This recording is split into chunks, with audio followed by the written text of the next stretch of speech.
You want the truth, the whole truth, and nothing but the truth? You can't handle the truth!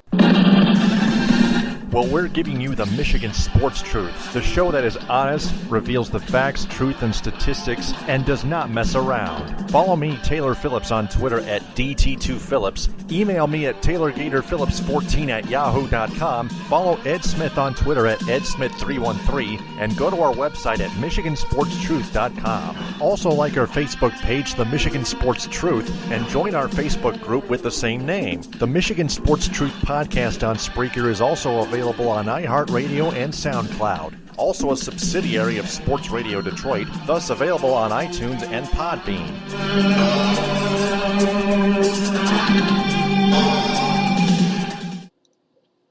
This podcast is particularly not for entertainment purposes, and the views expressed by the host of this podcast are opinion-based. However, they do not come without facts, research, statistics, and truth, whether other people like it or not, and no matter how harsh or complicated it may be. This is the Michigan Sports Truth, and nothing can ever stop it from being correct. This week on episode 251 of the Michigan Sports Truth on Spreaker, we are gathered here not to mourn, but to celebrate the life of Mike Ilitch. I'm Taylor Phillips along with Ed Smith. Mike Ilitch passing away at age 87, the once owner of the Detroit Tigers and the Red Wings, and the founder of the Little Caesars Pizza franchise, which I still work in Cadillac, although now I work at Ruby Tuesday more. Ilitch was terminally ill a few months prior, according to the founder and editor-in-chief of the Detroit Sports Rag, Jeff Moss, on Twitter at JeffMossDSR, and the day finally came this past Friday.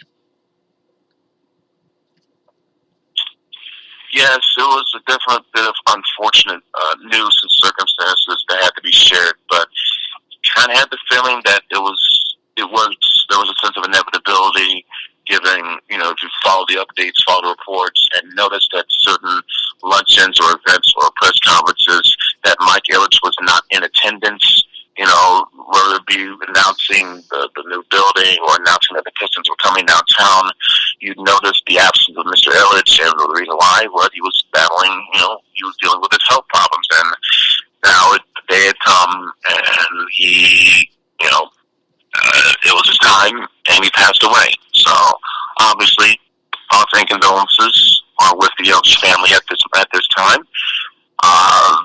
Mr. Ilitch had done, it's a little bit hard to refer to him in the past tense, but he had done a whole hell of a lot for the city when not people were that much interested in investing in the city. Obviously, you mentioned with the Little Caesars franchise, it's a great story of, I guess you could say, a great American story of how, Mr. Ilitch, with his lineage, comes to America, meets his wife, Marion, who had, 61-year marriage. My goodness, hats off to them. And in the process, becomes a self-made billionaire, essentially. It doesn't get any better than that. And then when you factor in him owning teams, like I said, owning the Tigers and owning the Red Wings, at least getting championship with the Wings, trying his best to get one for the Tigers. Couldn't quite get it done, but there was effort there. It was, like I said, an inevitable day, but still a sad day nonetheless, because he has done so much for the city.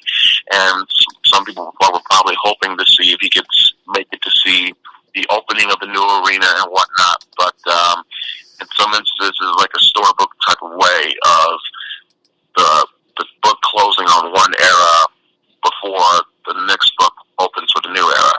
Even still, a sad day for the city of Detroit for sure. Rest in peace to Mr. Ilitch. Absolutely. And our condolences passed along to the rest of the Ilitch family for the death of their father, Mike Ilitch. So our prayers go to them as well. No matter how good or how bad times have been. So, speaking of the Tigers and Red Wings. We'll start off with Tigers and we'll end with the Red Wings before 5 questions. You got to save the best for last, but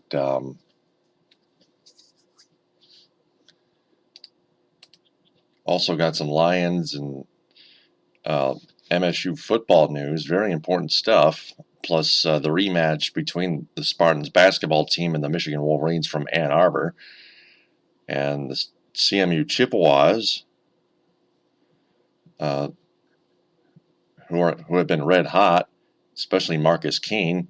The Pistons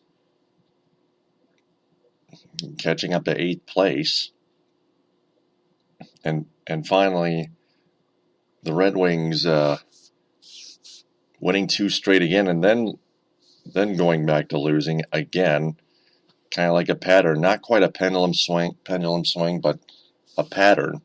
Plus, they suffered yet another injury, an actual season-ending injury involving one of their worst defensemen, Jonathan Ericsson, and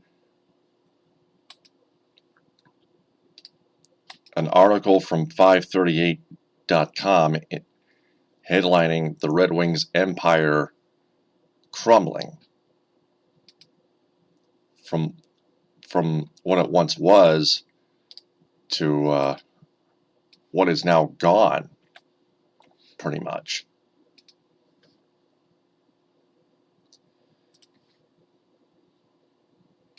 And then the 5 questions segment. So it's time to begin. Business is business, and we're going to dissect Chris McCoskey's article on the Tigers investing in outfielders Steven Moya. That one is long gone. Chris McCoskey published at 5:14 p.m. on February 7th, 2017. That was on a Tuesday.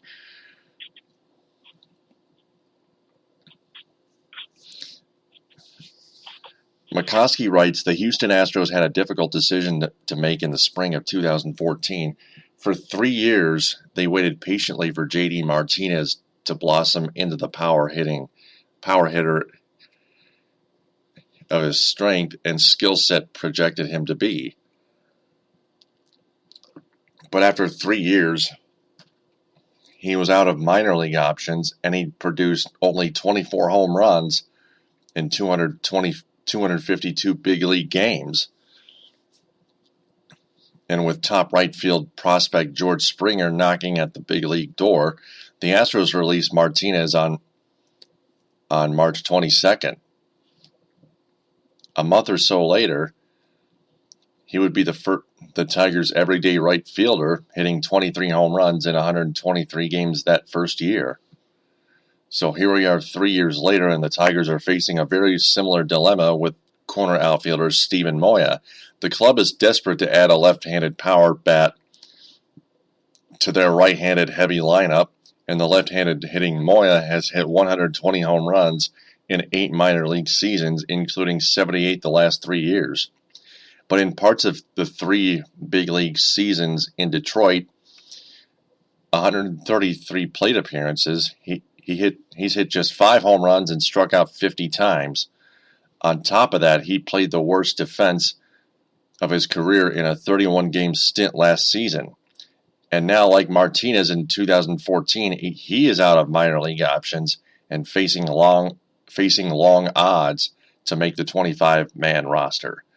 He comes to spring training knowing that, barring injury or trade, Justin Upton is the starting left fielder and Martinez is the starting right fielder.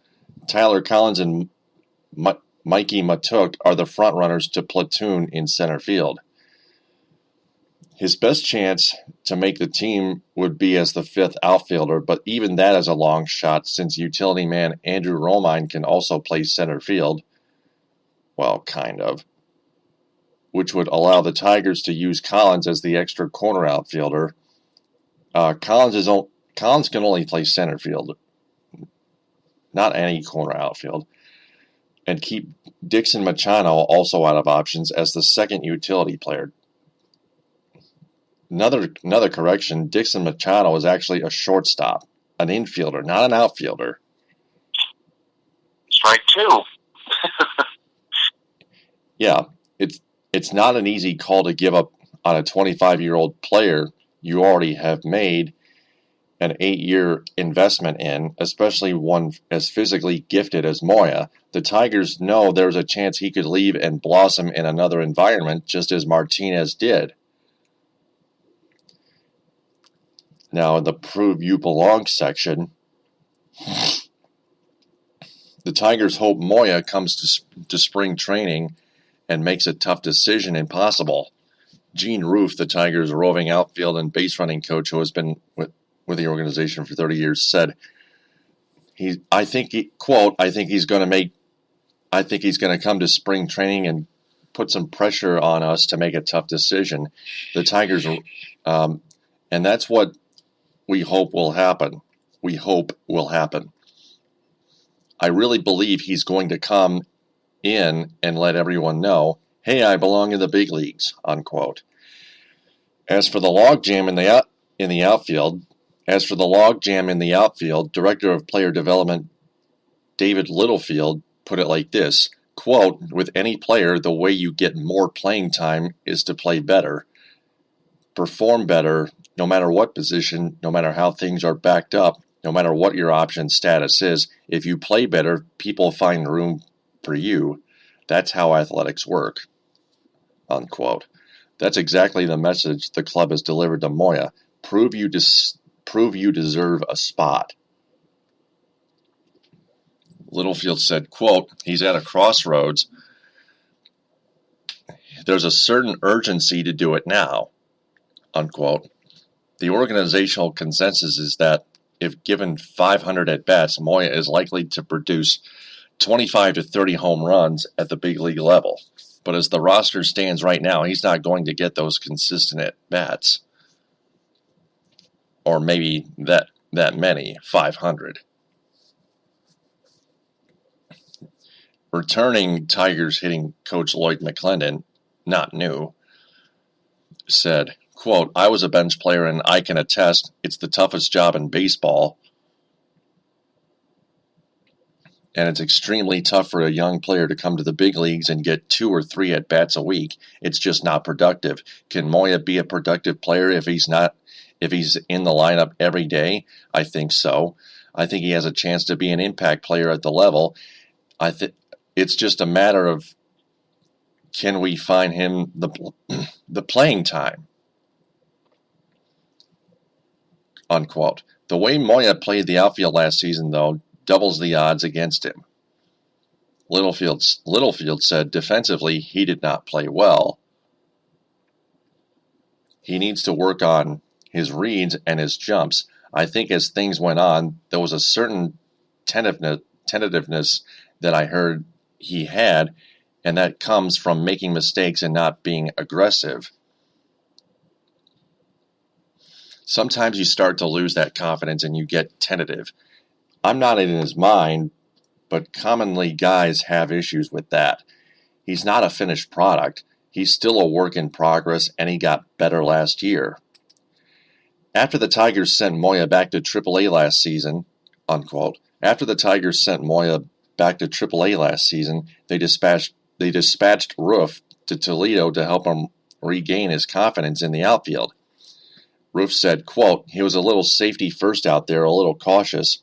When you go up to the big leagues, it takes you 2, 3, 4 times to get accustomed to playing up there, especially if you made mistakes and you've seen yourself on ESPN. What I tried to talk to him about is you have to believe in yourself and you have to stay aggressive. You have to think every time you go after a ball, you're going to catch it, and that's what we constantly worked on, unquote. Less bulk, more mobility. Moya's biggest issue was reacting to the ball and getting to it quickly. He didn't. At times it looked like he was running through mud, going after a base hit. often turning routine singles into doubles. Roof immediately went to work on that. He said, quote, I put him through drills to make him play faster, unquote. He put Moya and outfield prospect Jason Krizan in right field and hit them ball after ball, timing how fast it took them from crack of the bat to ball and glove. Roof said, quote, once I put the clock on it, Steven could see that Jason would get to the ball faster than him. Before the session was over, he got down to Jason's time. It was just a matter of trying different things to speed him up out there. The biggest thing I try to dwell on with him is to believe in yourself and that you are going to catch everything out there until it is proven different, unquote. Moya, Roof told him, also has to make a physical adjustment. He said, quote, before last year, he did a lot of weight training to get stronger, and it slowed down his agility a bit. I think this year you were going to see a different person. I think you were going to see him with more agility and quicker to the ball, unquote. Moya became a father in the off-season, which is why he did not play winter ball. The Tigers advised him to spend more of his training time working on speed and quickness, similar to the off-season work Nick Castellanos has done in recent years, and less on building muscle mass.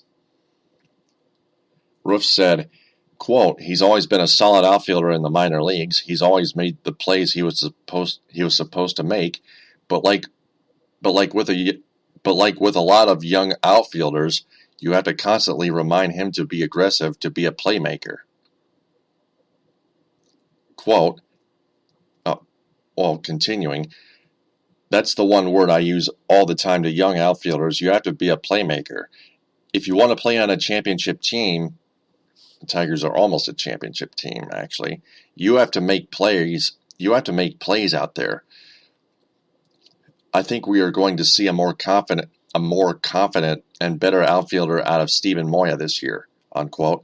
But will that be enough? Or like the swing changes Martinez perfected in the spring of 2014, will an upgraded Moya end up as an asset for another organization? That's the end of the article. So there is proof that it is possible that either Moya can get better or Moya can have the same omen as J.D. Martinez had with the Houston Astros. That's very not good. True. That is true, and quite I guess you could say, a parallel look in terms of how things do go. Quite interesting thing that was mentioned up in terms of Moya needing both more mobility. It kind of makes sense a little bit looking at him from last season. He did look, I wouldn't say out of shape, no, but he did look very big for his size, and he's a tall dude. So it probably would be best for him, I guess, like I said, to lose some of that mass, because it helps out your speed, which in turn helps you get to the ball better when you're in the outfield. I just wonder, will that have an effect on his ability to hit the ball and his power? Because like I mentioned before, he is a feast or famine type of player. I readily accept that he had his limits with his strikeouts, but I took that in exchange for the power that he brought to the plate. With this new possible program of, making his body leaner or whatever, will that have an effect on his ability to hit the ball with power? That's yet to be seen. You hope for positive instead of negative in that sense. I would still keep Moya around for different reasons. Because let's think about this for a second, okay? Think about how many chances over the years that the likes of Ryan Rayburn and Tyler Collins got chances, okay? And the Don Kellys and the Brandon Inches, how they got chance after chance, okay? Whether it be for Jim Leland mostly, or even in some instances under Brad Ausmus. Think about how many times those type of players got chances. So why can't we extend that same olive branch to Steven Moya? I think it's there. Secondly, and this is another big part to me, I think he's safe to keep around as an insured policy because, yeah, his outfield ability may not improve, but what's wrong with putting him at the DH spot then? You know what I mean? Especially when you have Victor Martinez, who has always seemed to be a threat away from going on the DL every month, it seems. It wouldn't hurt to have a backup power bat just in case. So that's two reasons why right there I think you should definitely invest more to try to keep Moya as long as possible. I understand, right, since it is his primary position, he's got to get better at working the outfield. That's fine. But I wouldn't dare risk giving up that type of power because I'm looking at him as one of the young guys, believe it or not, that I want to help lead in the future, the next few years, because you know V-Mark's going to break down and retire soon. You don't know how much of your prime you can get out of Miggy. So between guys like JD and Moya, you know, those are the two of your young guys. And like I said, Castellanos and Iglesias, you need those guys to help lead you through in that lineup. On top of Castellanos, that was mentioned in the article, this is the same program that he went through in terms of getting down mass and whatnot. I think that it worked out well for him. You see how valuable he has become as a result to the team as a result of going through this type of workout regimen. So maybe the same can have its similar effects for Moya. That's yet to be seen, but I would like to see that. So all in all, even though, like I said, it probably looks like a long shot, I would still, you know, give him as many chances as I can because he looks like a type of player that I could really use for dependable key situations, i.e., if you need a late pinch hit or you need a backup DH, that type of thing. So, yeah, I would do whatever I can to keep Steven Moya. And by the way, you know, you mentioned how his numbers far better in the minors than it would be in the majors. It could be a beneficiary help that he does have his minor league skipper, Roy McClendon, on the up at the major level as the Tigers hitting coach. So maybe that type of familiarity will help out Moya in the sense of, you know, with his confidence not to strike out so much and try to have more productive at-bats. You know, it is one thing to have a struggle, but it's also one thing to struggle and not giving up opportunities to prove yourself better. You know, how many times in September last year was Moya not used in a game, let alone a whole series? So if you don't give the player enough chances to prove himself and get better, how do we know that he's gotten better or not? Again, I bring up the Ryan Rayburn example before. You know, why can't we extend that same mercy to Moya? It makes fair sense in my view. Yeah, I believe you're right.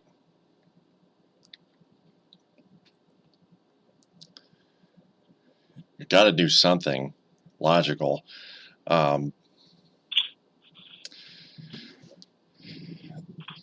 So we've dissected Chris Mikowski's article on how Steven Moya can improve or be another asset of another organization.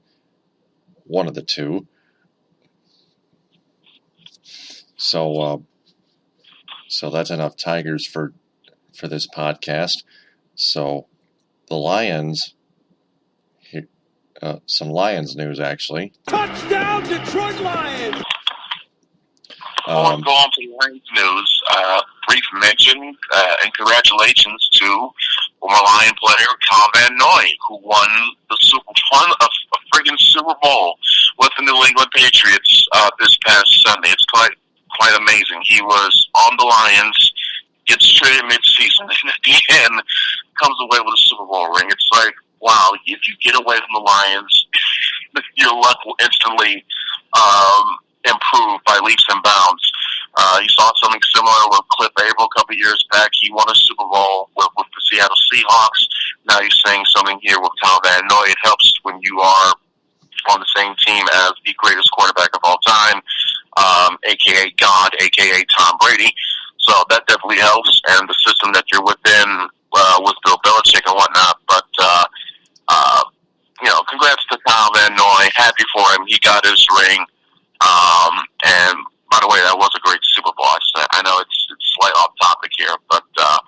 was a hell of a game with an unbelievable comeback / choke and a thrilling finish. And hey, I'm happy for Kyle Van Noy. So good for him. Yeah, but imagine how bad it makes the Ford family feel. The owners of the Detroit Lions, they still have never won a Super Bowl. They've never won an NFL championship since 1957. The only thing they've won is just a playoff game since then. Martha doesn't give a shit. She was busy watching a marathon for All in the Family on Sunday, for all I care. Yeah, I believe so. Yep. So going to the other Lions news here. Former Lions tight end Brandon Pettigrew was arrested for disorderly conduct and public drunkenness in Oklahoma. He was outside the Pretty Please social room around 2 a.m. while the Oklahoma City Police Department, according to Michael Rothstein of ESPN.com, was responding to another call at the club. Officers observed Pettigrew in an argument with two friends who were trying to get Pettigrew to leave the area, according to the police report read to ESPN by Oklahoma City Police Officer Travis Vernier.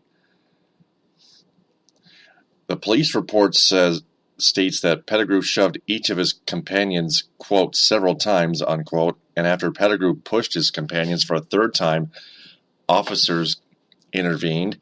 The officers asked him to leave the area, but the report states he was, quote, verbally defiant, unquote. The report says that officers told Pettigrew to leave the area, quote, at least 25 times, unquote, and that he, quote, pushed his friends several times while threatening to assault them, unquote. Officers unholstered a taser, but it was not used. At this point, the police officers arrested Pettigrew for disorderly conduct, and Pettigrew was complaint according to the report. The report says Pettigrew was, quote, heavily intoxicated, evidenced by his slurred speech and odor of an alcoholic beverage on his breath and person, unquote. Pettigrew was booked in the Oklahoma County Jail and released later on his own recognizance. No court date had been set as of Monday morning. That was this past Monday morning. A message left with Pettigrew's agent was not immediately returned Monday morning. Pettigrew will turn 32 on February 23rd. So, just absolute stupidity on Pettigrew's part right there. Boy, talk about a shitty way to spend your Super Bowl Sunday. Hey, how'd you spend your Sunday? I always watch the game. How'd you spend your Sunday? I was at the bar. How did you spend your Sunday? Oh, I was drunk on my ass and got arrested. Oh, my God. Are you out of your mind? Well, that's just how undisciplined the Lions the Lions still are. I was going to say, still are. Please. Yeah. It's not Anquan Bolden getting multiple personal foul penalties on the field as this shit. Right. Not nearly. Anquan Bolden, excuse me, I'm sorry. Anquan Bolden, yep.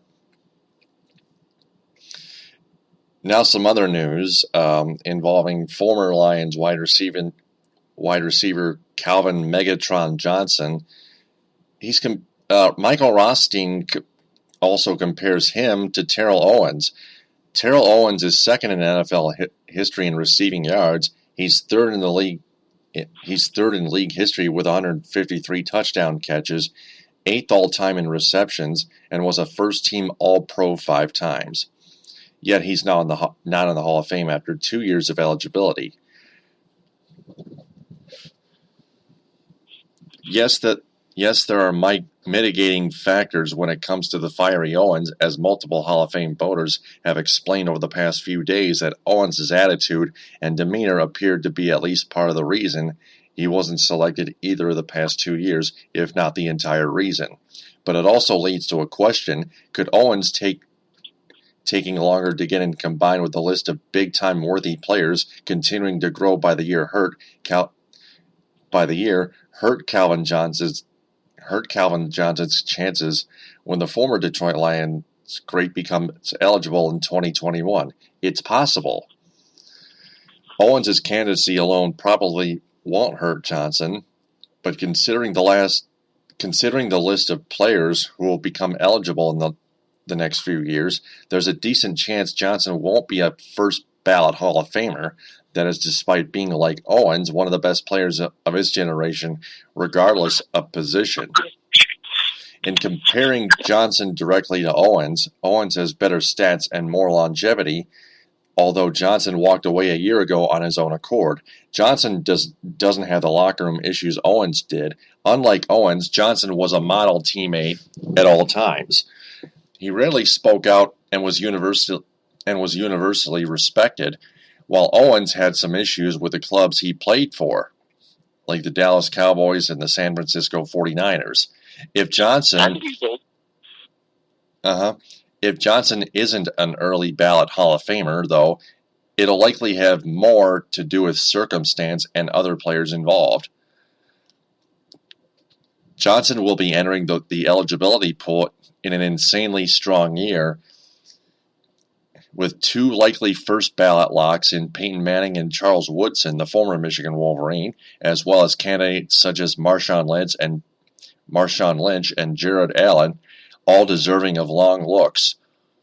Plus, there are likely to be leftover candidates from strong classes in front of Johnson, both at receiver and other positions. At Johnson's own position, at wide receiver, working with the assumption Randy Moss should get in the Hall of Fame in either 2018, that's next year, or 2019, the year after. The candidates could include at least one of a group of receivers such as Owens, Hines Ward, Torrey Holt, Isaac Bruce of the St. Louis Rams, and Reggie Wayne of the Indianapolis Colts. Other than Owens, none were as transcendent as Johnson, but all had better numbers and better overall team success. Consider, too, that only 5 receivers, Jerry Rice, Steve Largent, Paul Warfield, Lance Alworth, and Raymond Berry, have been first-ballot Hall of Famers. Michael Irvin, Marvin Harrison, Chris Carter, and James Lofton all had to wait.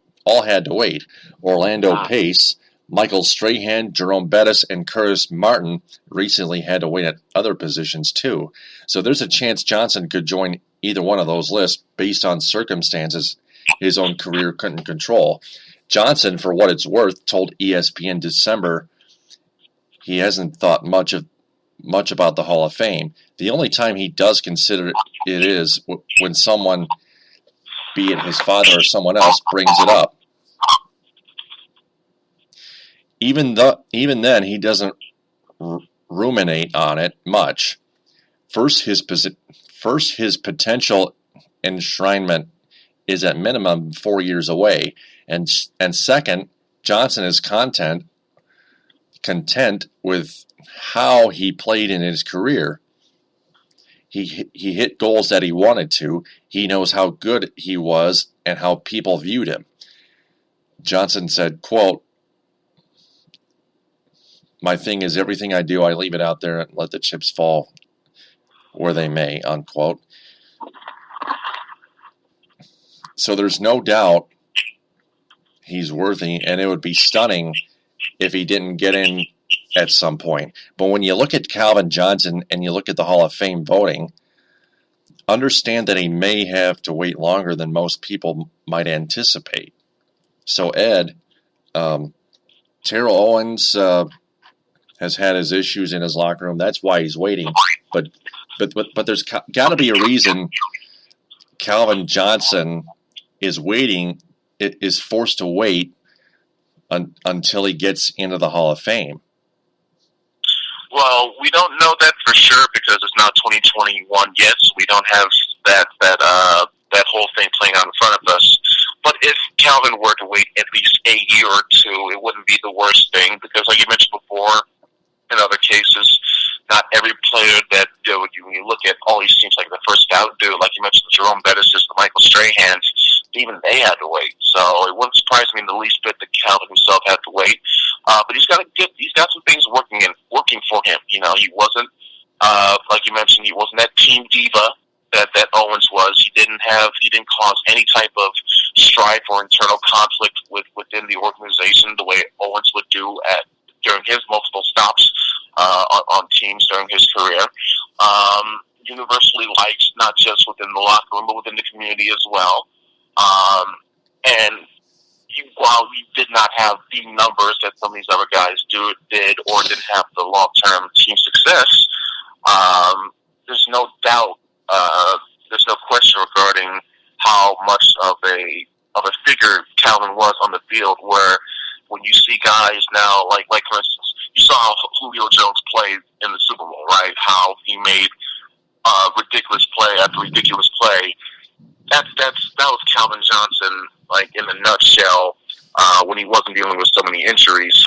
Like at his best, at his peak prime, you know, I guess you want to use a Transformers pun here. Megatron was essentially unstoppable.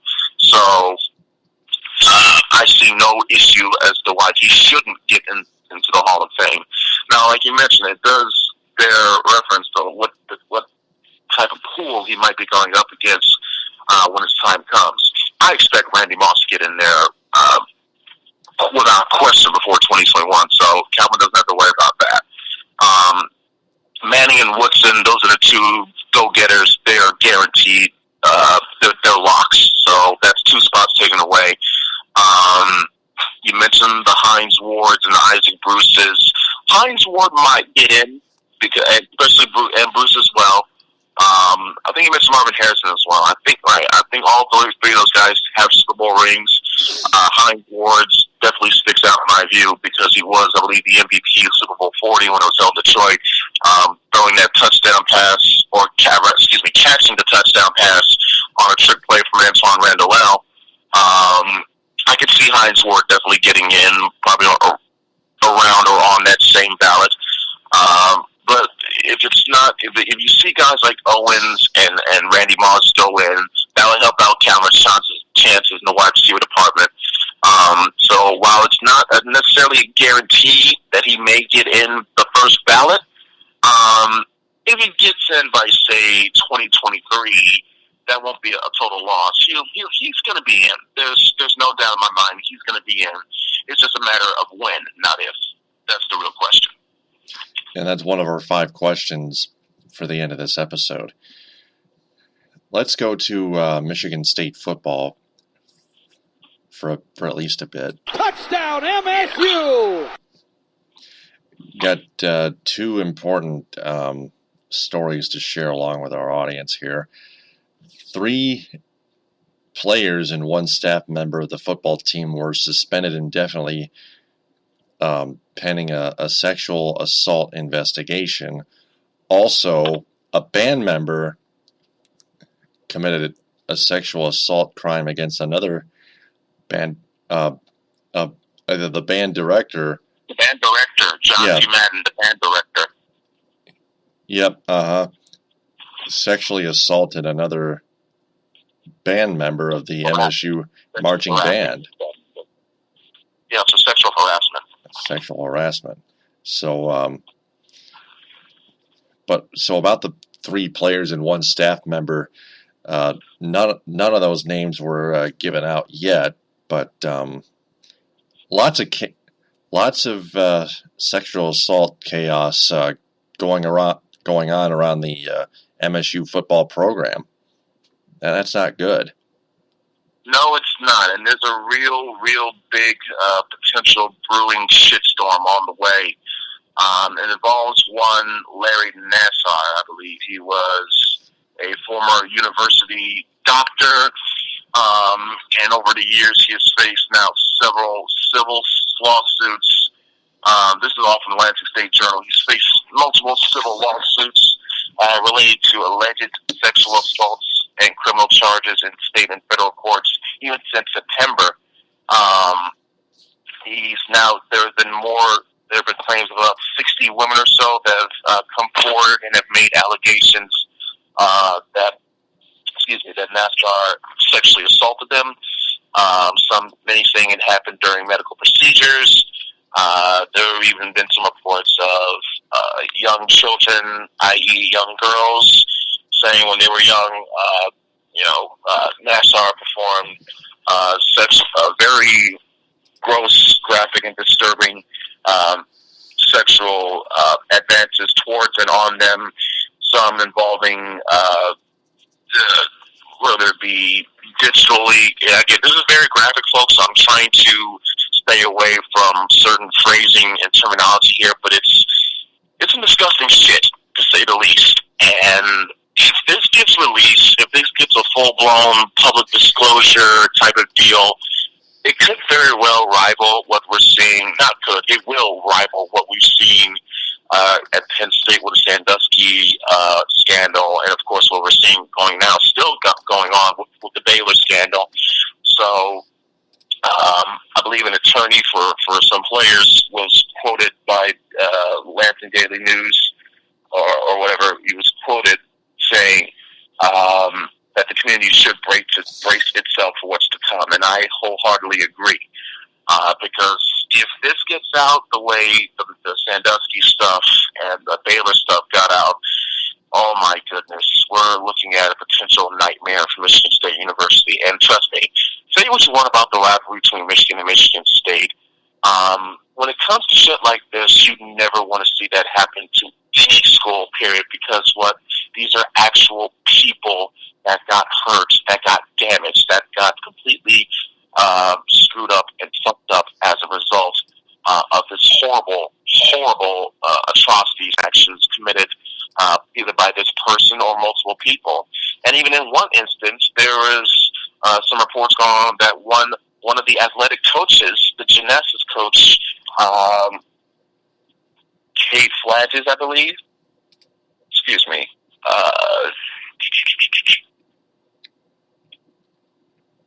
Kate Klages, the gymnastics coach. She knew about what was going on here, or at least had some type of hint as to what was going on, but did nothing. So shame on her, obviously. Shame on the fucking school if all this comes up to be true. Shame on the athletic director, Mark Hollis. Shame on Simon, the president. This is and I'm seeing looking back on a search results on Twitter. Apparently, ESPN personality and of course noted MSU alumnus Jamel Hill apparently made disparaging remarks towards people that were criticizing Michigan State for their role in this. I've yet to see the alleged tweet itself. If anybody can link it to me, I'm on Twitter at EdSmith313. Show me some of those links, and I guess I'll share my abhorrent disgust of that as well. But, you can't throw stones in glass houses. If you want to criticize Penn State the way she did, and if this comes out, you have to bite the bullet and take the medicine. You can't be lashing out because this is very serious shit here, regardless if it's true or not. If it is true, oh my God, how the fuck did this have gone? Was this allowed to have gone on? So we can't jump the gun and try to be so condescending to people saying, "Oh, this didn't happen. Shut up," or you don't know what you're talking about. No, this is a serious fucking matter here, and it needs to be treated as such.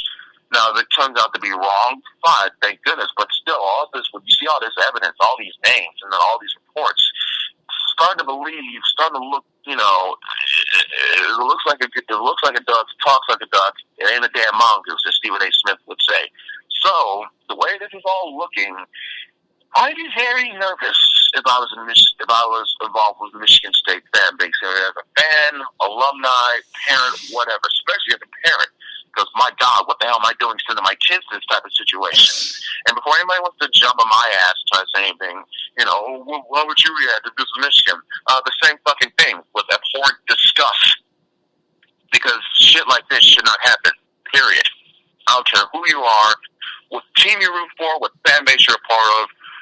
This It's a completely different level or of what how position human you're in, treat each other. or what position you're in. Right. This stuff like this is uncalled for on any level. Any level. That's right. Can't do it ever, even if you're not involved in the school at all. Just can't do Right. it. You can't condone this. You cannot condone this. You cannot defend this. No, never. You look no worse than those Penn State sycophants. No. That's twice a sin. So, speaking of Michigan State, they got pounded at Michigan 86-57 in the rematch in Ann Arbor the past Tuesday. Valentine for the win! For three, yes, sir! Michigan State committed, I don't know how many turnovers, 20 turnovers. My God, that was an abomination. Michigan just took over. Mo Wagner got off to a hot start for the Maize and Blue, and the Wolverines just never looked back. So, yeah, well, they needed to. Michigan, coming into this game, both teams really are, were looking to be on the edge of that bubble tight wire. Michigan State probably closer to the safe side. Michigan probably on the outside looking in because, A, they have no road wins at all this year. They got some neutral site wins, but no true road wins, period. And B, they're coming off of a couple, two-game losing streak, including a tough one to Ohio State at home. So they really 70-66.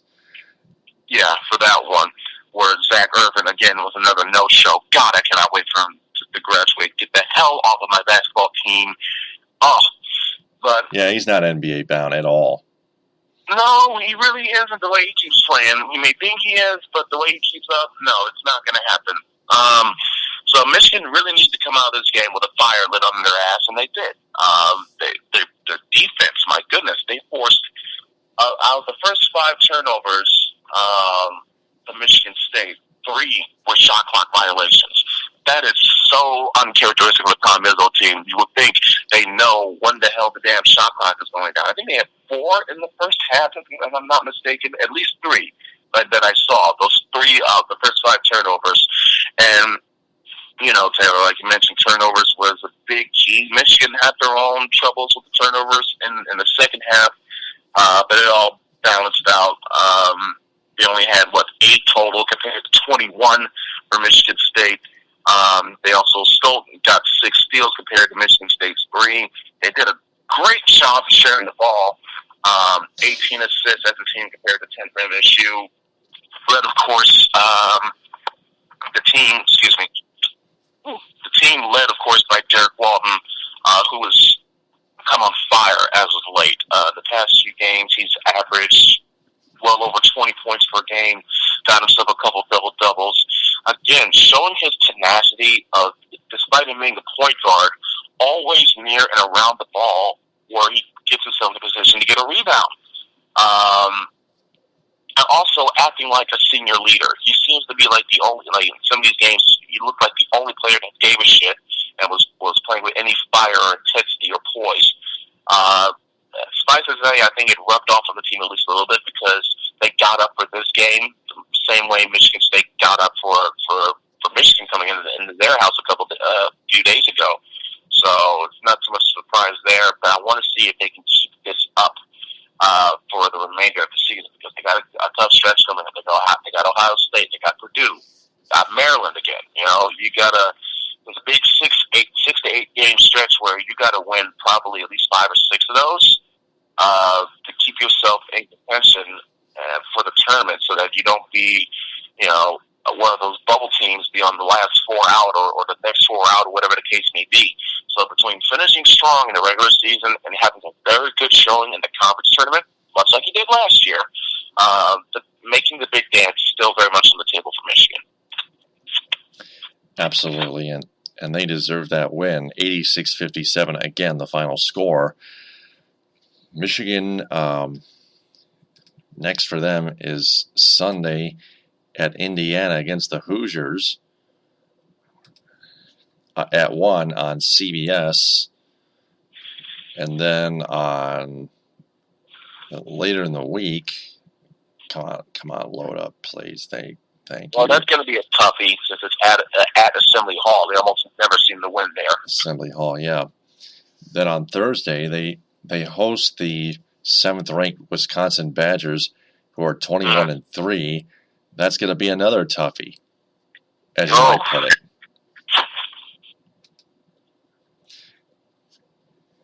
Does not get easier, but hey, if they want to have any shot of winning these type of games, you're going to need a more combined effort like we saw in the game on Tuesday.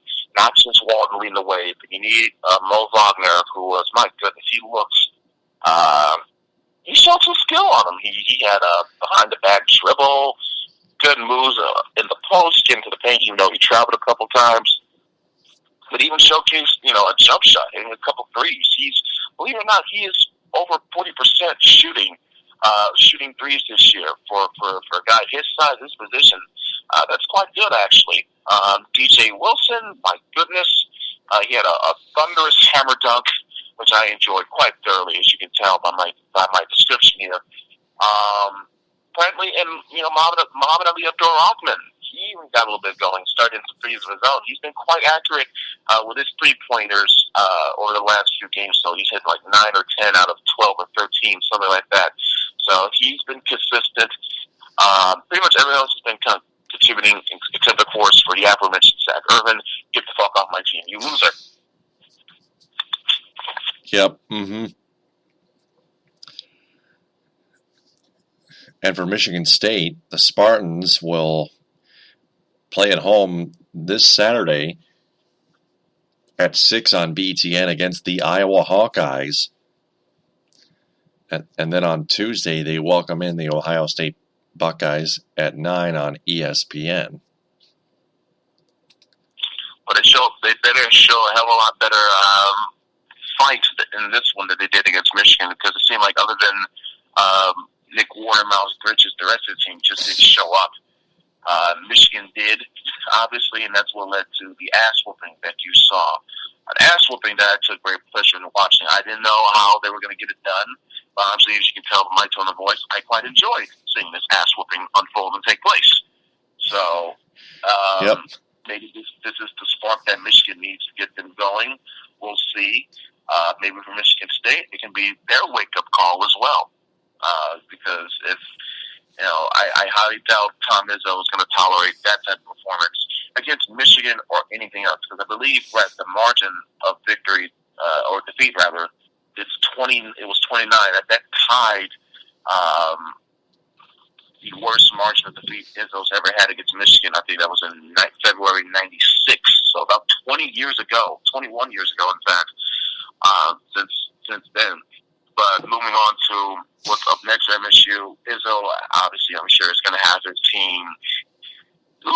I pray for them for what they might have to endure in practice for that lopsided performance, to say the least. Mm-hmm. So, my Central Michigan Chippewas got a thrilling 86-82 win at McGurk Arena over their arch rival, the Western Michigan Broncos, and that came on Marcus Keene's game-winning three-pointer with 4.2 seconds left, and then they got another road win in Athens, Ohio, over the Ohio Bobcats, who have been very good this season. The CMU Chippewas beat the Ohio Bobcats 97-87, a 10-point win on the road against one of the top MAC teams, a top team in the MAC East Division, for God's sake. Are you kidding me with this? That is amazing. And Marcus Keene, 41 points in Ohio, 40 plus points at home against Western Michigan. He's got to be NBA bound.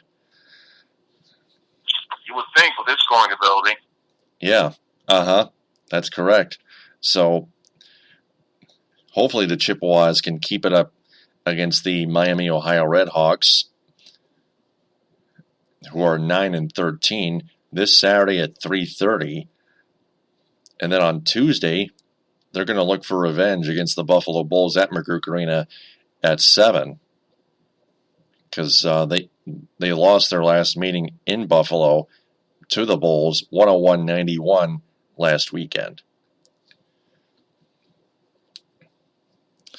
Now let's get into some pro basketball. The Pistons here. Left sideline, 3, and he answers. They beat the Minnesota Timberwolves 116-108, not before they let the Timberwolves get back into the game of late before sealing it. Because their defense still had been lacking. And then they go into Bankers Life Fieldhouse and get absolutely pounded by their division rival, the Indiana Pacers, 105-84 last Saturday night. And then on Monday they return and get 2 wins over 2 easy teams, Monday and Wednesday, over the 76ers, 113-96 and 121-102 in a game where we finally saw Boban Marjanovic. Yay! Yeah. Because the 76ers and Lakers are 2 bell-bottom teams in the NBA. And I do mean the entire league. And then the San Antonio Spurs come into town this past Friday night, and coming into the game leading the NBA in 3-point shooting. And the Pistons leave the Spurs wide open from 3-point range, and the Spurs kill them with a 47.2 3-point shooting performance, and they out rebound the Pistons 52-35. And that's how great the San Antonio Spurs are with LaMarcus Aldridge and Kawhi Leonard and Tony Parker. Even Danny Green, the sharpshooter. Danny Green, yep. The Spurs have all kinds of great players on their team. Even with Manu Ginobili is injured. Yeah, even with Manu nearing the end of his career, you gotta know this is coming up soon. I mean, props to him for taking a bench role, giving more time to guys like Danny Green and Patty Mills and whatnot. But even still, guys, this Daryl Dedmon dude, he had a double-double, 17 of 17, was just almost unstoppable in the paint, getting alley-oops, getting rebounds. Pistons couldn't figure out what to do with him. Before, I'm going to segue briefly out of this to talk about the rest of these games here. The Timberwolves game, it's worth note of mentioning that Zach LaVine, one of the promising young stars in the league, tore his ACL late in that game. So he's obviously done for the year. Horrible injury to see for anybody, especially of a player of his caliber. This was the recent 2-time back-to-back slam dunk champion. He said he was foregoing this year's dunk contest because, he wanted to focus more on, all-star game or winning games or trying not to get injured. And what happens? Boom, he gets injured. So, very unfortunate circumstance for that young player. You hope he comes back strong. And before this game with the Spurs, in the past 2 games against, admittedly, the shittiest of the shit and the 76ers and the Lakers, the Pistons averaged about 68 points exactly per game inside the paint. That paint presence was nowhere to be seen at all. I doubt they got a fraction of that.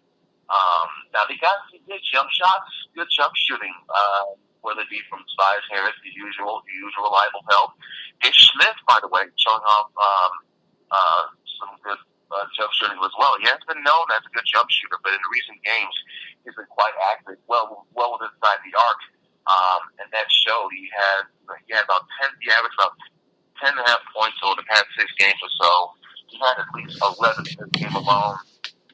One of the most, between him and Harris, probably the only two reliable guys keeping the Pistons in it, as well as the occasional shot from David Caldwell-Pope. Andre Drummond was an absolute disappointment. He missed like his first 3 or 4 shots, all terrible, half-assed hook shot attempts, rolled in the tape, so just taking it to the cup, you fucking beast. And then you just saw in his face, like, he makes the shot, turns around, hangs his head, goes down the floor in a slow-moving manner, and that bad transition led to a bulk of San Antonio's third points. Because the Spurs, they're not that type of team. If they see a weakness, they will fucking dismantle you bit by bit. And they saw what Drummond was doing, showcasing his energy or lack thereof in the transition game. And they took advantage of that with threes and easy access to the rim. I'm trying to find the box score stats of what it looked like in terms of points in the paint. But obviously, I'm sure this is not average, getting 68 points inside the paint for this time around. They only got 30 compared to 38 for San Antonio. Now, granted, the Spurs did turn the ball over a hell of a lot. The Pistons just didn't convert because bad shooting. They were 29% from three, just over 40% from the field overall. Just not a good night period for the team. Despite the score may indicate this was more of a blowout rather than a close game, because San Antonio led wire to wire. They never trailed a single second in this game. So again, but they're the Spurs. They're that class of team and organization that the Pistons strive to be at times, or want to be compared to some of these teams that you see out there. The Pistons are trying to get to that next level too. But it's clear and obvious they still got work to do. Starts at the top with terms of on the floor. Starts with Andre Drummond. He's got to show much better effort than that dude. Just period. Much better effort. So, Pistons are going to have to face another tough team in the Toronto Raptors Sunday at 6. They have today, Saturday, off, and then they're at Milwaukee, the Bucks, at Bradley Center on Monday at 8:30. They're home against the Dallas Mavericks on Wednesday at 7:30.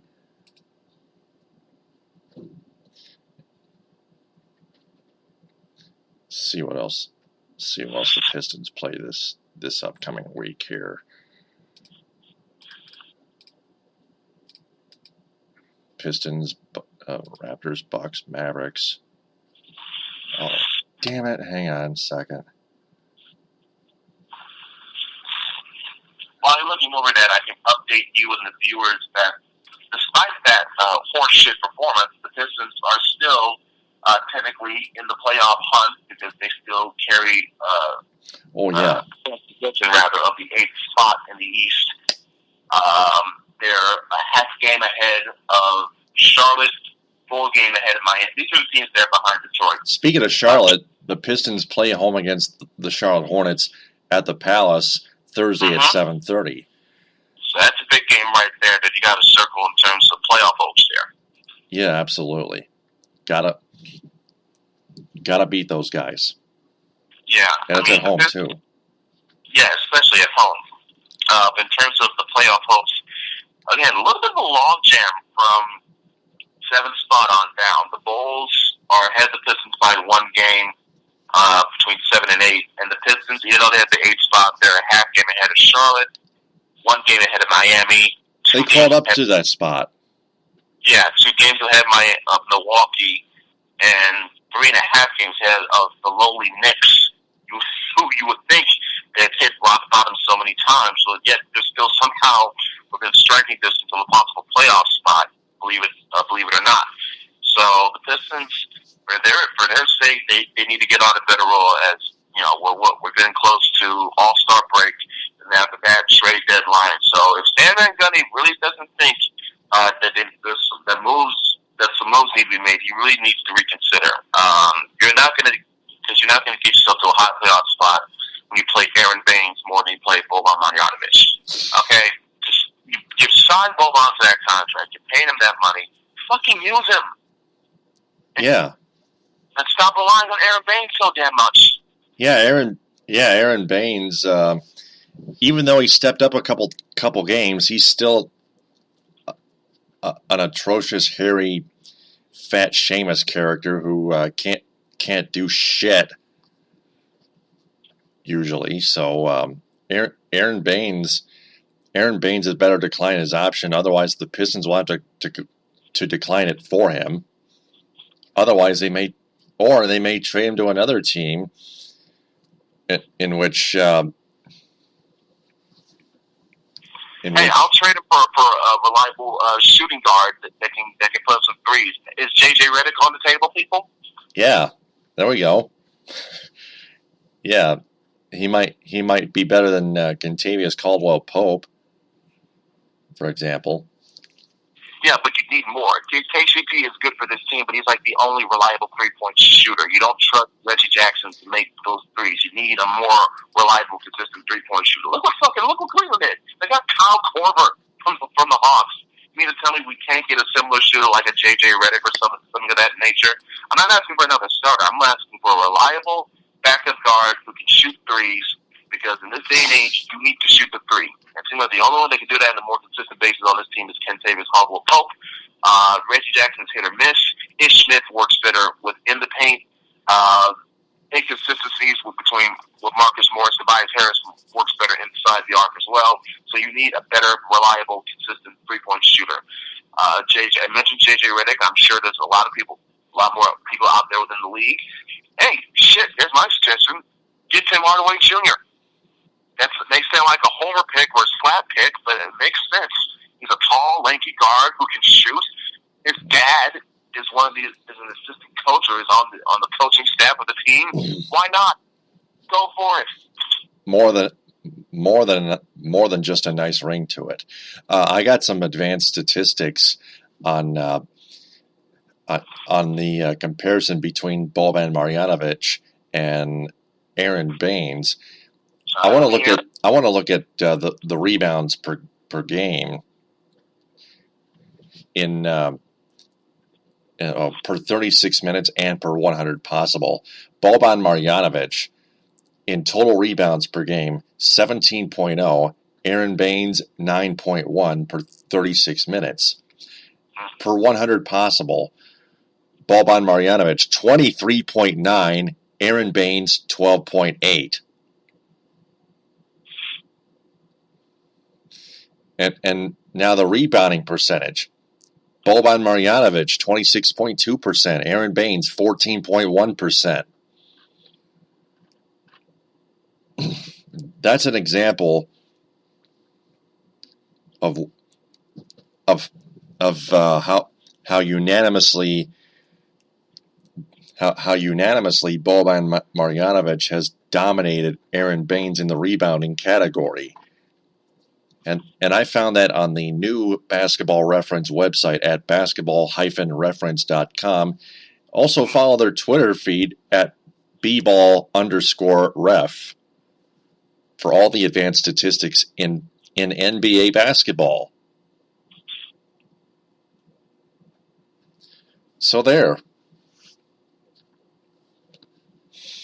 That's enough Pistons for this episode here. Now only one team left to cover, and that's Mike Ilitch's other team, the Detroit Red Wings.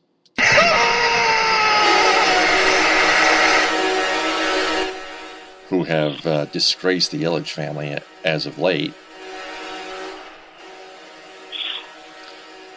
The Red Wings, again, win 2 straight, 5-4 at home over the New York Islanders. At home over the New York Islanders. Danny DeKeyser with under a half minute to play scored the game-winning goal in regulation. It was a wild game.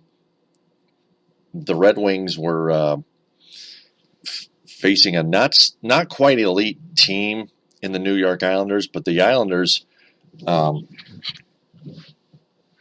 were trying to catch up with the in the wild card race, but they were struggling too. But the Red Wings, considering they're like the bottom three now in last place in the Eastern Conference, that was a rare win for the Red Wings.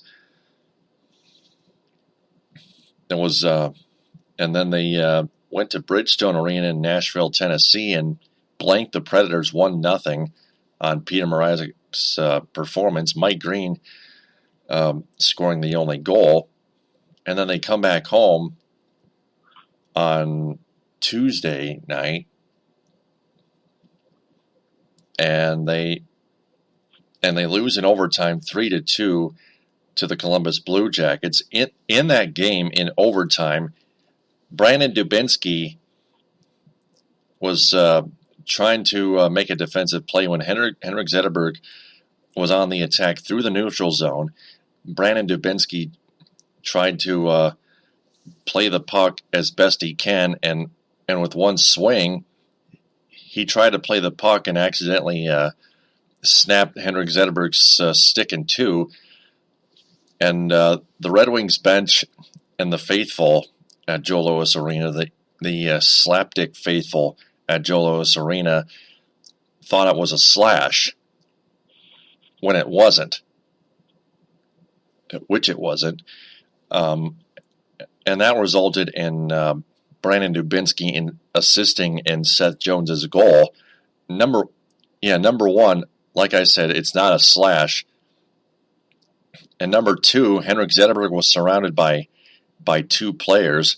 That would be Brandon Dubinsky and Brandon Saad, two back check players ganging up on one captain player on the forecheck with the puck. Zetterberg had no chance of scoring, of even getting to the Blue Jacket blue line anyway, with the puck. And number three, to top it all off, Peter Mrazek should have stopped that shot by Seth Jones. And he didn't, and the puck wound up in the back of the net for the overtime goal by Seth Jones, and the Blue Jackets win 3-2. So for all the Red Wing fans complaining out there about what was a non-call that they thought should have been a slash, grow up. It wasn't a slash. It was a good defensive play by Brandon Dubinsky, an unbelievable gem of a defensive play in hockey. That's the way the game has to be played. It wasn't perfectly played, but it was well played. And that's how that's how good the Blue Jackets are. You can't underestimate them. The Blue Jackets are close to second place in the Metropolitan Division. They're only 1 point away from the Pittsburgh Penguins. The Blue Jackets have 73 points. Penguins 74. Blue Jackets losing to Vancouver at home at Nationwide Arena 3-0. Penguins dominating over the lowly Colorado Avalanche, who are by far dead last in the NHL in the standings with 32 points. 4-1 was the final in that game Thursday night, I believe. Pittsburgh overtaking Columbus for second place, behind the Washington Capitals, who welcomed in the Red Wings on early Thursday night. And the Red Wings actually made it an interesting matchup throughout most of the hockey game before the Capitals delivered the knockout punch in the end. And thank God I needed that regulation loss, because the Capitals are the top dog in the NHL. They lead the NHL standings. They're trying to win the President's Trophy again, and are also trying to contend for the Stanley Cup, trying to win one, in fact. While the Red Wings are just sitting back and tanking again. Andreas Athanasiou scored 2 goals in the first period for the Red Wings, and it wound up tied at 2 when when it either should have been 2-1 Detroit or 2-0 Washington, but Athanasiou is showing how red hot he has been this season. Anthony Matha, on the other hand, has been in a bit of a slump, but I'm pretty sure he'll pick it back up at some point. But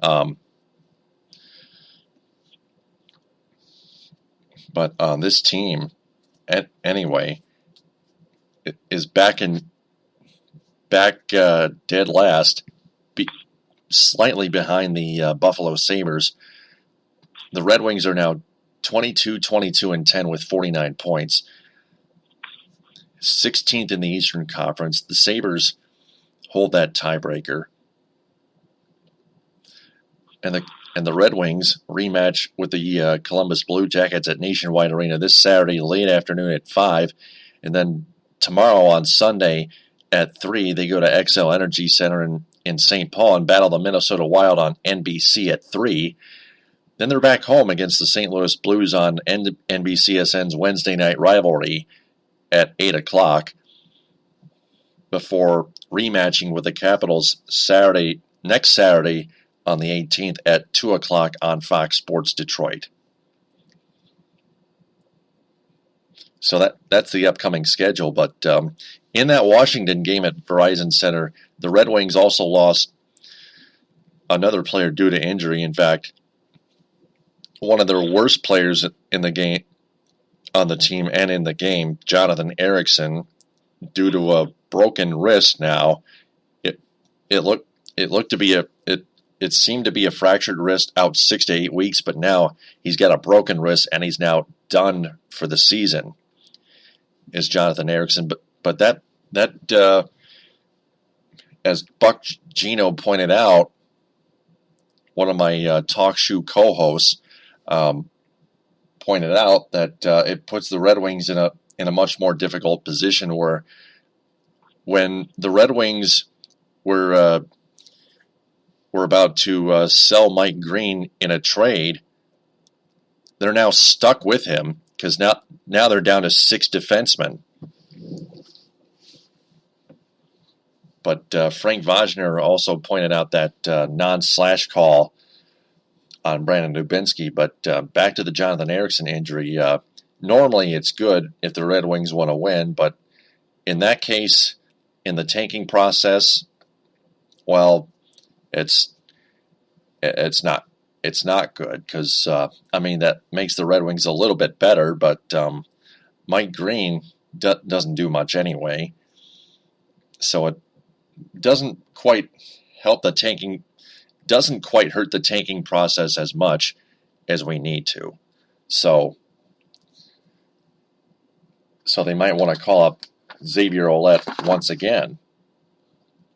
So, Ed, I want your thoughts on that, on all this. It's just basically a slow moving death march in a sense towards, it feels like quitting almost in a way. It's like an end of an era of sorts, the end of the playoff streak, the end of the Joe Louis arena, and of course the passing of Mr. Ilitch as well. Sometimes things need to have its end so you can have the new beginning. You can't, because as we're gonna talk about briefly with this 538 article, it's been building for a while, and now the empire has been crumbling down, and all matters now is how can you rebuild it.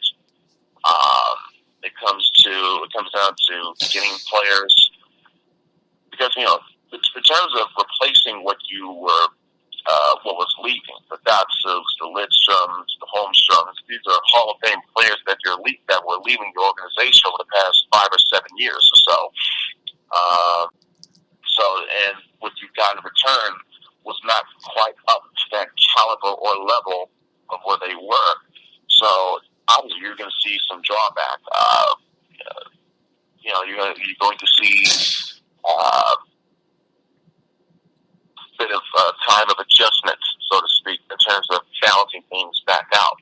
So it does not surprise me in the least, because every team, every franchise has got to go through a down period at some point. So our Wings, are not exempt. It's anything. It speaks to the compliments their longevity, how they lasted this long before eventually having their sex.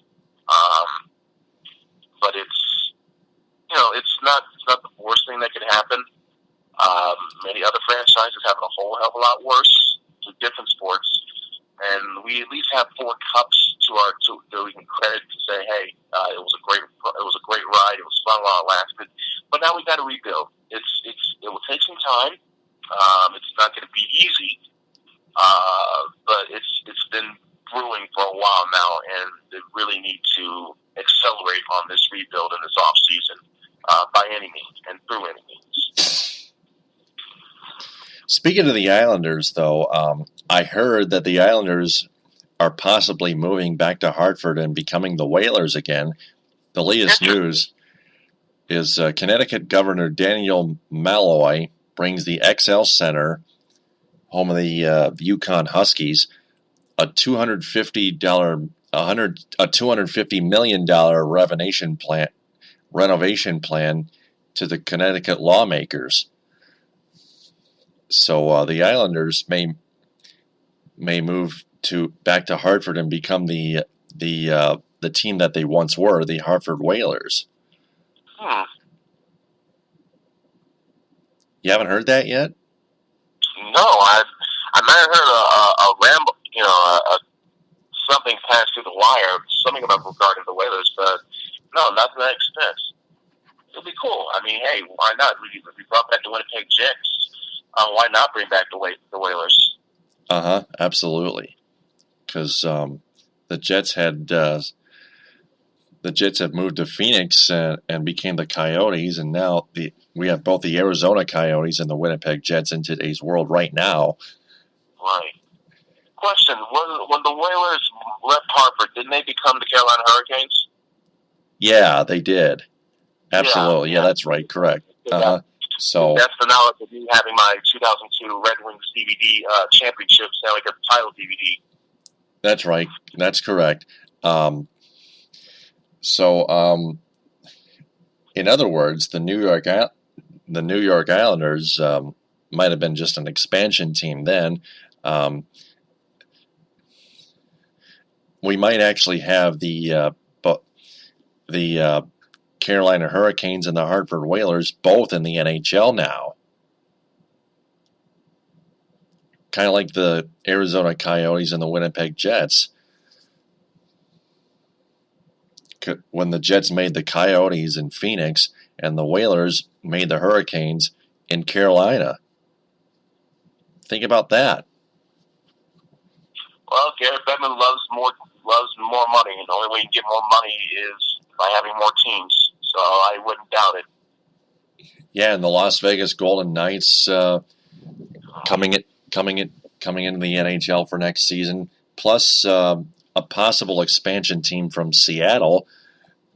Both Las Vegas and Seattle might have to enter the Pacific, be placed in the Pacific Division, moving, and thus the Arizona Coyotes will have to move from the Pacific Division to the Central Division, because the state of Arizona is a little bit closer to the state of Texas, mind you. It's further east from Nevada.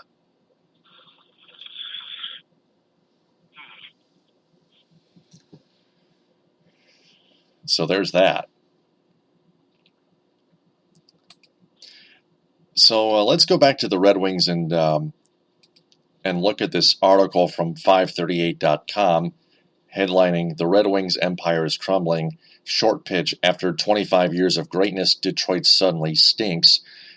This explains it all. This explains the entire timeline of how this playoff streak got started and how it might end.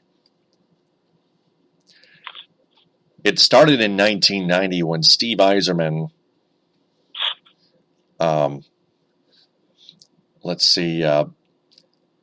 scored a goal late in the third period to earn the Red Wings a 3-3 tie against the Philadelphia Flyers. In the final game of the season on April Fool's Day in 1990, at the Spectrum in south of Philadelphia. It ended Detroit's campaign with 70 points and a last-place finish in the North Division. Soon after the 1989-1990 Red Wings cleaned out their lockers and parted ways for the summer. In the nearly 10,000 days since then, Detroit has played 2,035 regular season games and employed 246 players. It's gone through 3 captains, including Yzerman himself, 4 general managers, including Ken Holland, and 6 head coaches, including Scotty Bowman, Dave Lewis, and Mike Babcock, and now Jeff Blashill. But the one constant throughout the last 25 full seasons of Red Wings hockey has been extra action in the spring and often deep into the summer, where the Red Wings won 4 Stanley Cups since the salary cap era. Detroit hasn't missed the postseason since that April day in 1990, April Fool's Day, a mind-boggling run that beats any playoff streak outside of hockey and is tied for third longest in the NHL history. That it has ever come partially during the NHL salary cap era is especially impressive. But it could all come screeching to a halt this season with a 22-22 and 10 record. Now, Detroit currently occupies last place in the Atlantic Division, 5 points out of the Eastern Conference, now 6 points out of the Eastern Conference's final wild card spot, with 7 teams ahead of them. According to HockeyReference.com's playoff simulator, the Red Wings have just a 7% probability of continuing their run for a 26th straight postseason. Every streak has to end eventually, but how did Detroit go wrong after so many years of success? Perhaps the Red Wings' most distinctive hallmark during their playoff streak has been a focus on puck possession. Even as teams won through superior playmaking and shooting talent in the 1980s and early 90s, Detroit loaded up on ex-Soviet stars who had been trained to take care of the puck, like Pavel Datsyuk and Sergei Fedorov. In doing so, the Red Wings anticipated the direction that the game would head in the future, building their dominant teams of the 1990s, including the 97 and 98 Cup champion Red Wings, less on the premise of aiming pucks past the league's rapidly improving goaltenders, like Dominik Hasek and Patrick Waugh, and more of the basics and Ed Belfour, and more of the basis of simply controlling the flow of play. These days we measure that control through Corsi percentage, the share of even strength shots a team directs at the opponent's net, as opposed to vice versa, after adjusting for score efforts and other factors. Although we didn't know it at the time, the Red Wings were dominating Corsi back when a Corsi was just a guy, not a metric. It's called possession drove the Red Wings playoff streak. The Red Wings were first in Corsi in 1997 and 98, and they were like third in 2002 when they won their cup. 2008 when they won their fourth of the last of their last 4 cups in our lifetime. They were first again in Corsi percentage. But since then, it has declined. They were first in the 12-13 season in Corsi percentage before they blew a 3-1 series lead to the Chicago Blackhawks and lost in the second round in 7 games. Since then, it has declined all the way down to 25th place in Corsi percentage right now this season. No NHL team averaged a better Corsi than the Wings from 1991 to 2016, and the team even ranked 5th in the statistic as recently as 2 seasons ago. But the next generation has fumbled the torch on the handoff, and Detroit's fabled possession machine has eroded badly in recent seasons as its stars have aged and departed. there's another graph here that represents net change in goals versus threshold GVT for the Detroit Red Wings.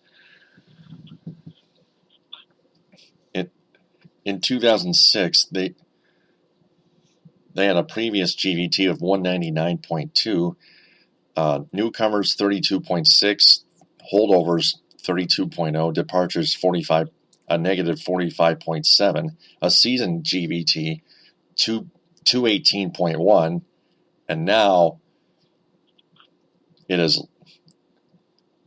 in 2009. The previous GVT was 200.4, newcomers 28.3, holdovers a negative 50.3, and departures a negative 3.8, a season GVT of 174.6.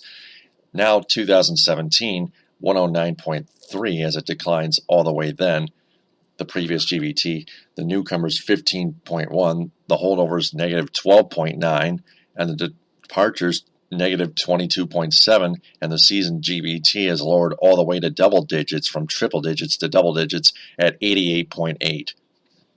Simply put, the talent coming in hasn't been able to keep pace with the talent going out, and nor is Detroit's drain move more evident than on the blue line. The Red Wings used to be able to pencil in the likes of Lidstrom, Rafalski, and Matthew Schneider for 50 to 60 points a season, with significant contributions made in quarterbacking one of the league's top power play units. This year's Wings, though, have the worst power play in the NHL and the league's fourth worst group of offensive defensemen, according to GVT. Where have you gone, Paul Coffey?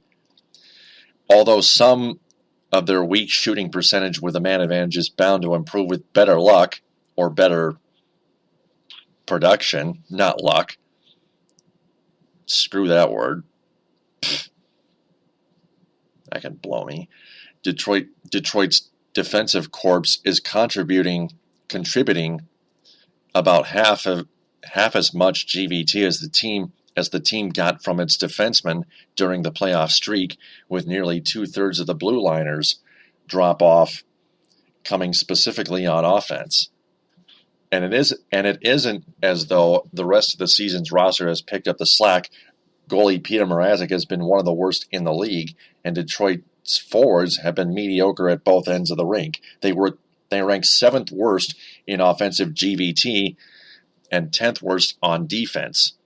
In the past, the Red Wings were able to phase in a few promising young forwards every time one of the veterans declined or left the club. When Yzerman's point totals dipped in the mid-1990s as he focused more on checking, Sergei Fedorov, Slava Kozlov, and Keith Primo provided an offensive spark. When Yzerman, Fedorov, and Brendan Shanahan left the club in the mid-2000s, Datsuk and Zetterberg were there to carry the torch. But although Tatar, Mantha, Gustav Nyquist, Tomas Tatar, Anthony Mantha, and Gustav Nyquist, Dylan Larkin, and Andreas Athanasiou have all shown flashes of potential, none has emerged as a star on anything approaching the level of a Fedorov or a Datsuk, including Justin Abdelkader, Darren Helm, Danny DeKaiser, Steve Ott, Brad Richards, all those other useless veterans have been on offense that have been on this Red Wings roster. So that's the end of this article. GVT, let's see here.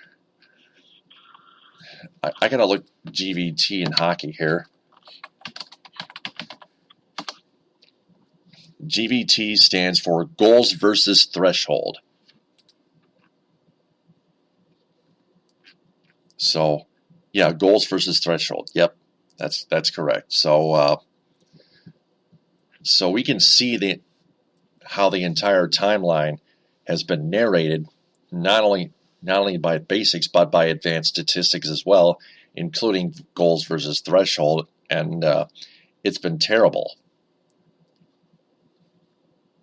It's been so evident in this article that I may want to keep on my Mozilla Firefox browser for a very long time.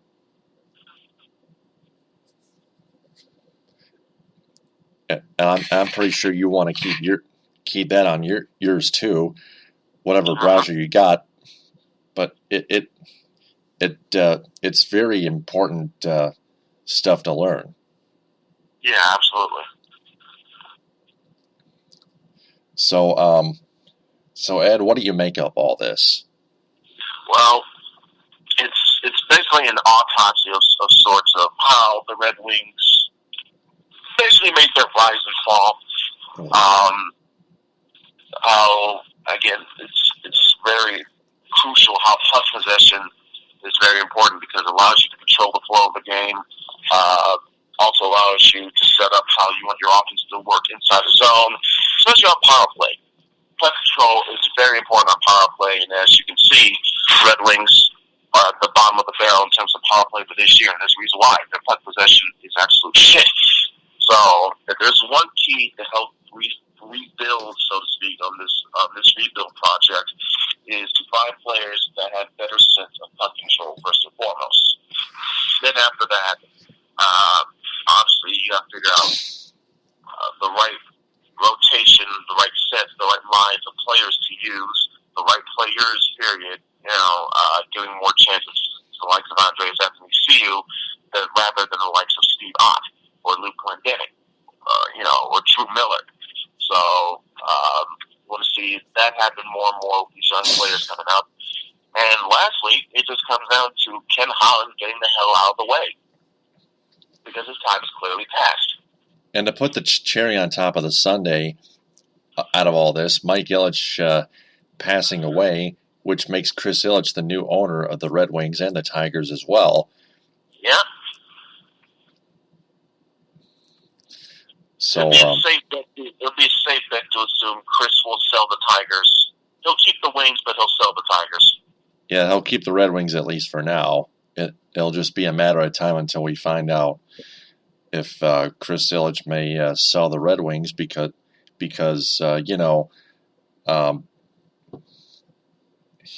doesn't rely on it. He never the Ilitch family at its entirety they never rely on advanced statistics in any sport, in either sport, baseball or hockey. That's the problem. That's why we hope that they sell the Red Wings too, but right now they're keeping them. They will sell the Tigers though, but right now they'll keep the Red Wings. So that's all the Red Wings material we've covered, and that leads us to one thing and one thing only. The 5-question segment. Are you ready for this, Ed? Absolutely, Taylor. So go ahead and let it rip in honor of Mr. I. Yep. Next question. Oh. It's time for 5 questions on the Michigan Sports Truth. Question number 1. Will former Lions wide receiver Calvin Johnson get into the Hall of Fame in the first ballot, or will he have to wait some duration longer? I say most likely he'll have to wait because some people will look at he didn't win championships and have that much, longevity or stats. So some snobs will look at that. Also, again, the combination of, there's going to be a few other players that have been waiting for a while that probably deserve to have already been in there already, combined with the fact that, like you mentioned, Peyton Manning and Charles Woodson will be in their first year eligibility. Layup locks, so that takes up 2 spots that probably could have gone. One of those could have gone to Calvin. It will not be a shock if he doesn't get in 2021, but by 2023 would be a safe bet, or even 2024. But no later than that should he be in. Should he be waiting that long? Because he was an unbelievable talent that deserves to have his shrine, his bust in that hall, without question. So I would say first ballot, most likely no, but let's see what happens after that. Next question. Question number 2. How big was Michigan's blowout win over Michigan State in the rematch in Ann Arbor? Well, as I mentioned before, it gives them a bit of a jump start, so to speak, because this is the stretch of the season where they need to prove their worth to the committee in terms of do they deserve one of those 68 spots, whether it be finishing strong in the regular season or having a good showing at the conference tournament. That same fire, that same passion that they showed against Michigan State, they need to display that in practically every damn game of the rest of the season, because I haven't seen anything of that stature since what? They were in the Elite Eight in 2014. So we're going on 3-year stretch where I haven't seen any type of fire or heart from a Michigan team of that caliber. So they really need to keep it up and keep it going. So that will be a good start for their chances to sneak in as one of those last 4 teams in, or whatever the case may be. Next question. Question number 3. What will the ramifications be at MSU for their football program for the sexual assault cases? At the very bare minimum, I think there should be an NCAA investigation if this release gets released and it's further dissected by the public or whatnot. There will be investigation. There will be an investigation, by the way. It has to be. At worst, I could see a big probation period, if not, a punishment similar. I don't think death penalty. Trust me. No. If Penn State didn't get the death penalty, if Baylor probably won't get the death penalty, Michigan State won't get the death penalty. I'll be shocked if that ever come to that. But they could get a big probation. They could get the hammer, similar like a USC type of thing. Whereas, you strip the scholarships and whatnot, vacated wins or whatnot. Probably won't vacate wins because this doesn't have anything to do with the football team, but the athletic program in general, it could have some ramifications for sure.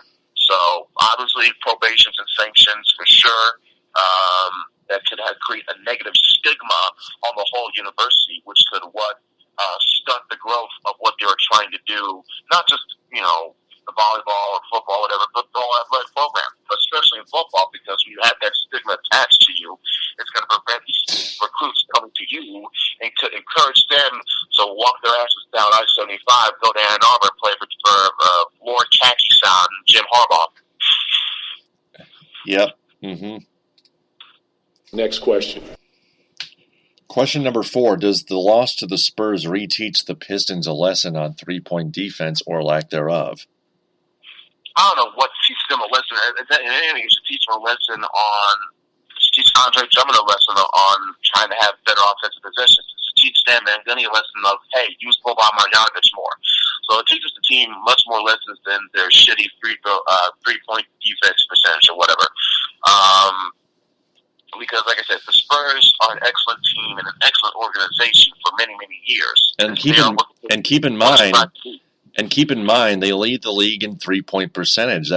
And the Pistons lack defense. That's been their biggest problem. Probably going to be an advantage anyway. So, if anything, it comes down to they need to do a better job of closing out on screens, which would leave guys open.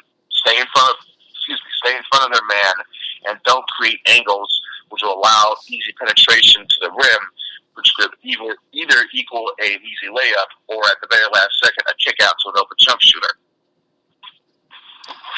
Next question. Finally, question number 5. Does the death of Mike Ilitch put the nail in the coffin on the Red Wings empire? For this era and this generation, I say yes. This era, it seemed to be a symbolic death in a way, because, like I said, I mentioned things come in threes.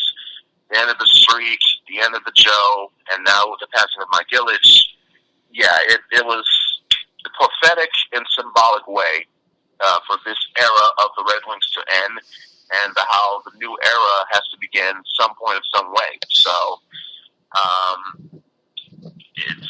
it was either going to be now or later. So the time is now. Yep, it sure is indeed. So that's our 5-question segment. For all the listeners and fans out there, if you want to answer those questions, just replay the episode and answer them in the comment bank below this episode. That wraps up episode 251 of Spreaker's Feed on the Michigan Sports Truth. Ed, I'll talk to you again next week on episode 252. Absolutely, Taylor. Take care. We'll be talking to you then. Take care, listeners. Yep. And before we sign off, we want to remind everyone to share this episode and our entire podcast on social media. Have their friends share that as well, and follow me on Spreaker as Taylor Phillips online at Spreaker.com because I want to tell them that the Michigan Sports Truth podcast is in search of local advertising sponsors. If anyone has a business that's interested in sponsoring this program, you can follow Sports Radio Detroit on Twitter at Sports Radio DET and send them a direct message or email them at Sports Radio Detroit in the contact section, or you can email Roger Castillo at rajcast81@gmail.com. Also like their Facebook page and join their Facebook group, Sports Radio Detroit, and finally find their podcast available on iTunes and Podbean. For Ed Smith, I'm Taylor Phillips. Follow us on Twitter at DT2Phillips and at EdSmith313, and like our Facebook page, The Michigan Sports Truth, and join our Facebook group with the same name. We'll talk to you next week. Thanks very much for listening. TTFN, ta-ta for now, and rest in peace, Mike Ilitch. You will be missed but never forgotten. Bon appétit.